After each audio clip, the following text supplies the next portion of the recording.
I adjusted my tie in the hallway mirror, making sure everything looked as neat as possible. My presentation materials were stacked neatly in my briefcase, and I'd gone over every detail 100 times. Tonight wasn't just another family dinner, this was my chance. My chance to finally be taken seriously.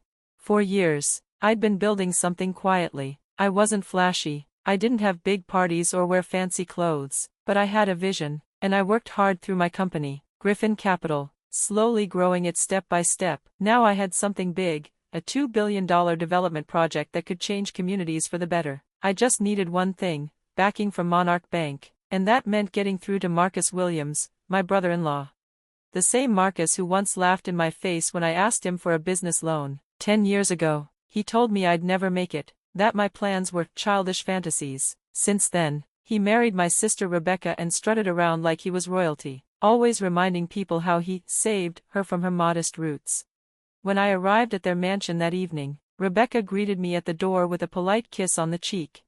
"James," she said, scanning me from head to toe, "you look professional." Her eyes landed on my off-the-rack suit like it was a stain. "Marcus just got back from Milan. He bought 3 new Italian suits. You should see them." Her voice was sweet, but it was clear she'd changed. She used to be the sister who stood up for me when kids made fun of me at school. Now she was more concerned with appearances, parties, and status. Dinner was set in a grand dining room, chandeliers, velvet chairs, and artwork I suspected wasn't actually as antique as it pretended to be. The whole place screamed of someone trying too hard to look important. Marcus was at the head of the table, holding his wine glass like a king. "James, look who finally made it," he said loudly, getting laughs from the other guests, mostly his banking friends and their wives. "Still running that little firm? What was it again? Pigeon something?" "Griffin Capital," I said calmly, "and actually, that's what I wanted to talk about. I have a proposal." Marcus rolled his eyes dramatically. "Oh no, not another one. Remember his last plan, affordable housing? Who wants to invest in that?" Rebecca gave a soft, awkward giggle. "James," she said quietly, "maybe we should talk about this another time." But I didn't back down. This is a real opportunity, a $2 billion project focused on sustainable housing and community spaces. All it needs is support from Monarch Bank. Marcus nearly spit out his wine. "$2 billion? Are you serious?" He burst out laughing, and the others followed. "You can barely afford that suit, and you want to play in the big leagues?" "The numbers work," I said, opening my laptop. "I've done the math. If you just take a look." Marcus slammed his hand on the table. "You want to know why you'll never make it? Because you don't get it. Business isn't about helping people, it's about power, and you have none. That's why you'll always be the little brother-in-law with big dreams and no results." He stood up and adjusted his suit proudly. "Tomorrow morning, I'm meeting the Monarch board to announce our latest acquisition. Real business, big money, you should come watch how it's done." Laughter echoed through the room. My phone buzzed quietly in my pocket. I glanced at it. Message from Sarah Chen, documents confirmed, transfer complete. You now own 51% of Monarch Bank. Board meeting at 9 a.m. I looked up at Marcus, still laughing like he'd just delivered the line of the century. I smiled a little to myself. Tomorrow was going to be a very different day. The next morning, I walked into Monarch Bank headquarters just before 9 o'clock. Same suit, same tie, but everything had changed. "Mr. Griffin," my lawyer Sarah met me in the lobby, clipboard in hand. "Everything's ready, the board is here, and they're expecting Marcus to present the Rivera takeover." "Do they know?" I asked. She smiled. "Not yet, the share purchases were split across enough shell companies to keep it quiet. They'll find out soon enough."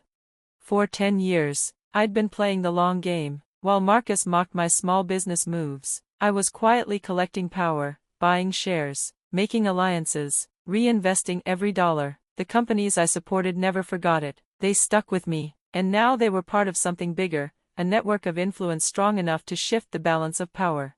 When we entered the boardroom, Marcus was already there, standing at the head of the table. He looked surprised to see me. "James, this is a private meeting." Sarah stepped forward, placing a folder in front of him. "Actually, Mr. Griffin has every right to be here." Marcus opened the folder. His smug expression vanished. "What is this?" he demanded. "Proof of ownership," I said, taking a seat across from him. "As of this morning, Griffin Capital owns 51% of Monarch Bank. The room fell into stunned silence. Board members scrambled to read the documents, murmuring to each other. Marcus looked like he'd been punched. That's not possible. We would have known if shares were being bought up.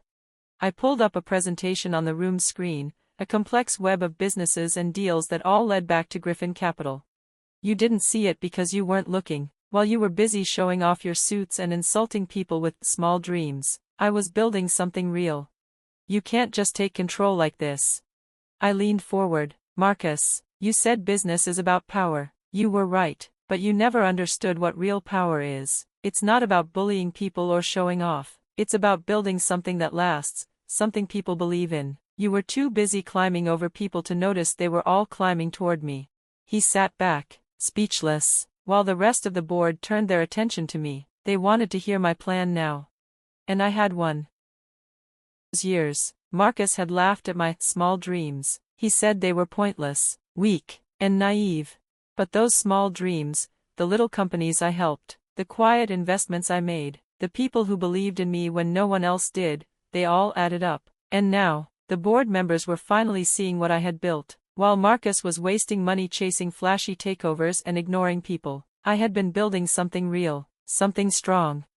You can't do this, Marcus whispered, panic starting to show in his eyes. Rebecca, she's your sister. Yes, she is, I said softly, and maybe now she'll remember what that means. I stood up and fixed my suit jacket, the same off-the-rack suit from the night before, the one Marcus had mocked. I looked him straight in the eye. Oh, and that Rivera Banking Group takeover you were going to announce? I added, that won't be necessary, they already report to me. Just then, the boardroom doors opened. Rebecca rushed in, tears running down her face. Marcus, what's going on? She cried. Why is our account frozen? The bank says they found problems with your trades. I turned to my sister. We do need to talk. Rebecca, there are some serious issues with Marcus's personal trading accounts, big ones. Marcus fell back into his chair, like all the strength had left his body. His expensive Italian suit now looked like a costume, something fake, something meant to cover up who he really was. All this time, he said quietly, you were playing us.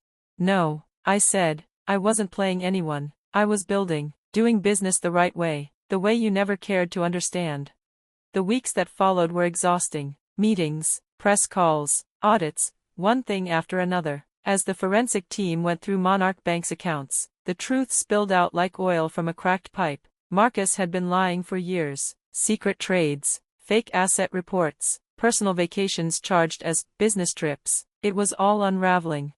The proud Williams family name, the one he used like a sword at every family event, was collapsing. One afternoon, I was sitting in what used to be Marcus's office, reading a thick audit report, when Rebecca stormed in. How could you do this to us? She demanded, slamming her hands down on my desk. Do you even know what people are saying? Our friends won't even take my calls. Your friends? I asked. Or Marcus's? She paused. What's the difference? He gave me everything. The house. The lifestyle. Respect. Respect? I stood up and walked to the tall windows. I brought up a video file on the screen nearby. Let me show you something. It was security footage from a meeting just weeks earlier. In it, Marcus could be seen yelling at a young analyst, rolling his eyes at an older board member, and making jokes about people who couldn't keep up. Rebecca watched, her face falling. This is what you defended, I said gently. This is the man you let speak for you, the man you let humiliate me in front of the entire family, while you said nothing. Tears filled her eyes. I didn't know what else to do. After he paid for Mom's hospital bills. He didn't, I interrupted. I did, through one of my shell companies. Marcus just told you it was him. You can check the records. Rebecca sat down slowly, her designer purse sliding off her shoulder. She looked stunned. Why didn't you tell me? She whispered. Would you have believed me? I asked, the brother with small dreams. Just then, the intercom buzzed. Mr. Griffin, the FBI agents are here for the meeting about Mr. Williams's trading violations. Rebecca's head jerked up. The FBI, she said, panicked. James, please, he's still my husband. And you're still my sister, I said, sitting beside her. That's why I negotiated immunity for him. If he cooperates, he'll pay heavy fines. But he won't go to prison. It's over for the Williams name in banking, but you won't have to see your husband in handcuffs. Why? She asked, crying. Why would you show him mercy after everything? I opened my desk drawer and handed her a photo. It was old, us as kids. She had her arms crossed defiantly in front of me, standing between me and some school bullies. Because once, a long time ago, you showed me what real strength looks like, I said, and I never forgot. 1 year later. The gold letters outside the building now read, Griffin Partners Financial Group. It was no longer just Monarch Bank. We had merged it with my other companies and restructured everything. The old expensive decorations remained, mahogany, marble, but the people were different. You could feel it. Employees didn't flinch anymore when executives walked by. Junior staff were speaking up in meetings, and the boardroom, it now hosted monthly roundtables with small business owners and local community leaders. I was reviewing a new microloan proposal when my assistant knocked. Unexpected visitor. Sir, it's Marcus. I looked up. There he was, standing in the doorway. His clothes were simpler now, his eyes, quieter. The immunity deal had kept him out of jail, but he had lost almost everything else, his reputation, his friends, even his marriage. James, he said softly, I'm here to sign the last papers. The divorce is final. I nodded and gestured to a chair. Rebecca told me. She said you're moving to Chicago? He gave a small, sad smile. Yeah, little consulting firm, real small, funny, huh? All those small dreams I used to mock, turns out they weren't so small after all. No, I said, they weren't. He placed a folder on my desk, the last of his shares in Monarch, the final transfer. You know what hurts the most? He said, looking out the window. It's not the money, or the house, it's realizing I could have been part of something better, something real. I could have worked with you, James, I could have helped. Yes, I said quietly, you could have. He stood up and adjusted his plain tie. For what it's worth.